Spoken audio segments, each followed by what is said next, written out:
Então neste vídeo eu vou te falar quais são os principais passos que você precisa fazer para construir a sua primeira ferramenta de automação, mesmo se você não faz ideia por onde começar. Fala pessoal, aqui é o Jonathan da DevAprender.com e eu quero te contar neste vídeo um pouco sobre o que eu tenho aprendido e a experiência que eu tenho ganhado criando ferramentas para atender diversos clientes ao longo dos últimos anos. Então indo direto ao ponto aqui, o primeiro passo que você deve fazer dentro do processo de criação de uma ferramenta que vai ser vendida posteriormente é entender o que o cliente precisa.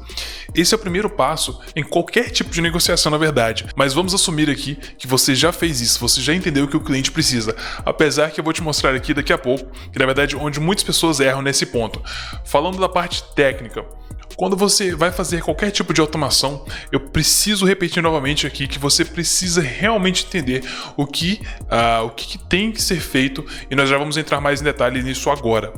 Porque, na minha experiência, na maioria das vezes, ou os clientes não sabem o que eles querem, ou não sabem exatamente o que eles querem. E basicamente você vai ter que servir como meio que um psicólogo aqui entre o seu cliente. Imagine que o cliente está ali sentado naquela famosa cadeira de psicólogo e você está ali sentado do lado dele perguntando para ele mais informações, tentando extrair mais informações dele, e quanto mais você conseguir extrair, melhor. Porque na minha experiência, em quase todos os cenários, o cliente não te dá toda a informação que você precisa. Até porque ele não sabe ou ele não entende ainda como funciona o ciclo de desenvolvimento de software. E na minha opinião, é a sua obrigação como profissional da área de tecnologia fazer mais perguntas para extrair do cliente, entender muito bem e muito precisamente o que ele quer e o que você pode fazer para ele.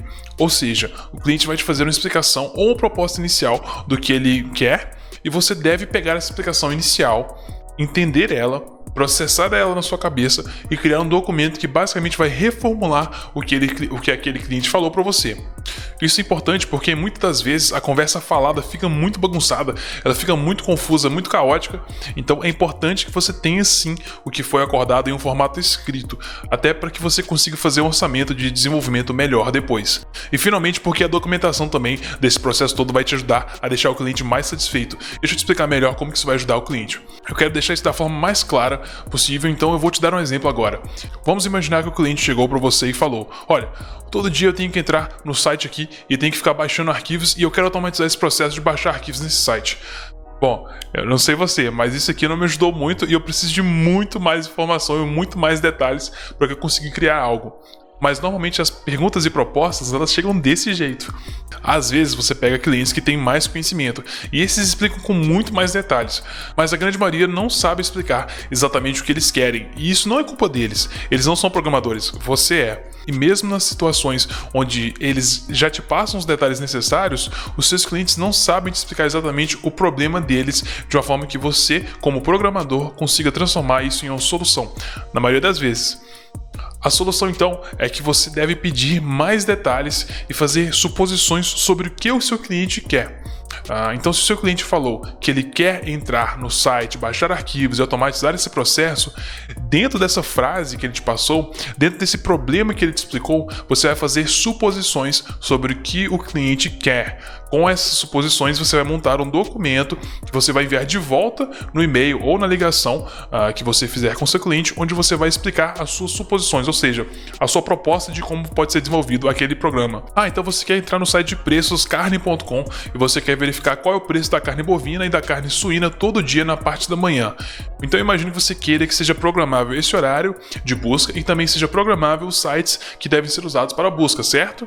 Então você vai fazer essa pergunta para o seu cliente para que ele possa confirmar ou alterar, melhorar e ele vai te ajudar a detalhar melhor esse processo. Nós podemos deixar aqui o programa de forma que você consiga configurar o horário que seja melhor para você. Ou seja, o que estamos fazendo aqui é fazer uma pergunta a partir de uma suposição que você fez depois de ler ou depois de ouvir a proposta inicial do seu cliente. Então a ideia é que você continue extraindo mais informações do cliente e dessa forma até que você consiga montar o que ele realmente quer, e você vai continuar fazendo esse processo com todas as outras suposições que você possa ter feito até que você chegue no produto final que o seu cliente realmente quer.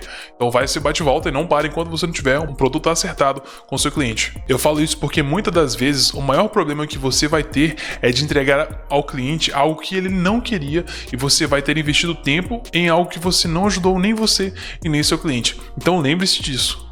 Então o cenário ideal seria que você estivesse gravando essa conversa, e porque dessa forma você não vai perder informações e detalhes importantes. Porque se você tiver que ficar parando toda hora para montar, ficar anotando ali o que vocês estão falando, você perde muito tempo nisso e você vai ficar numa ligação tendo que interromper a todo momento o cliente, em caso de ligações, né? Em caso de e-mail isso não é um problema.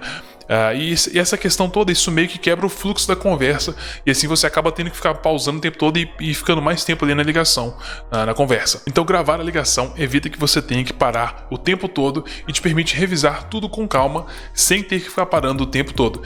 Isso é o que tem funcionado muito bem para mim, por exemplo. Então o interessante aqui é que se você grava, você tem uma forma de revisar isso muito mais rápido. E você não precisa ficar parando ali todo momento durante a reunião. Então você tem toda essa informação que você reuniu durante a reunião, que você gravou, que você anotou, que você digeriu e você processou essa informação.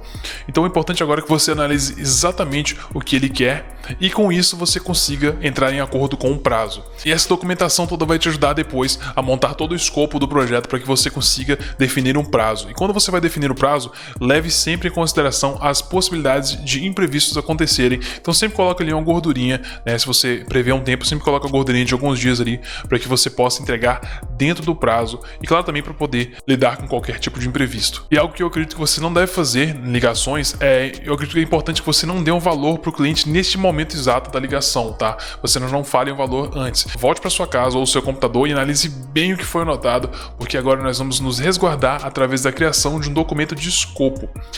E para você evitar ser processado, evitar de levar um prejuízo, evitar de ser falado mal na internet e ter pessoas aí falando mal do seu serviço ou do seu negócio, é importante que você se garanta também, atenda melhor o seu cliente através de um documento de escopo ou simplesmente no início algo mais simples como um e-mail que define exatamente o que você vai fazer e o que você não vai fazer naquele projeto. Isso é extremamente importante, porque se você simplesmente assumir que o cliente entendeu o que você vai fazer e você assumiu que sabe o que o cliente espera de você, vocês dois vão ter problemas porque você vai entrar num conflito de interesse.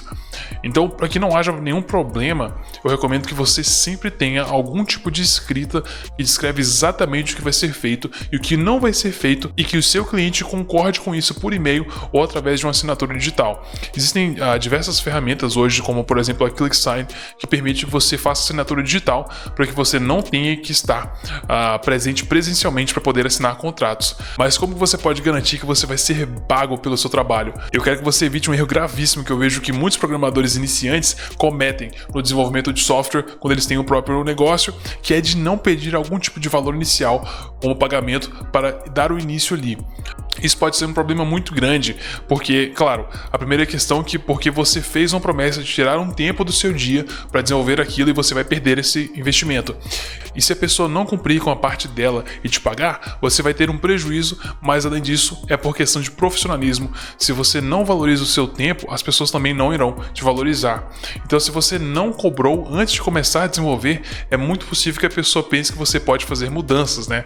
O famoso, mais uma coisinha aqui, é só mais uma coisinha aqui, é só uma coisinha simples, e nessa coisinha simples você vai levar aí mais 8, 15 horas e você não vai poder cobrar da pessoa porque você não montou nenhum tipo de especificação ou de alguma rede de segurança ali através de um documento de escopo. E pior ainda, você não foi nem pago ainda por esse trabalho que você está fazendo no momento. Mas perfeito, vamos imaginar que você tem o seu escopo, você já entendeu exatamente o que tem que ser feito, você já definiu os prazos e os valores e você já foi pago inicialmente para começar o desenvolvimento. Uma dica rápida aqui sobre cobrança é que normalmente você cobra 50% para iniciar o desenvolvimento e depois 50% quando o projeto estiver pronto, no caso de projetos menores.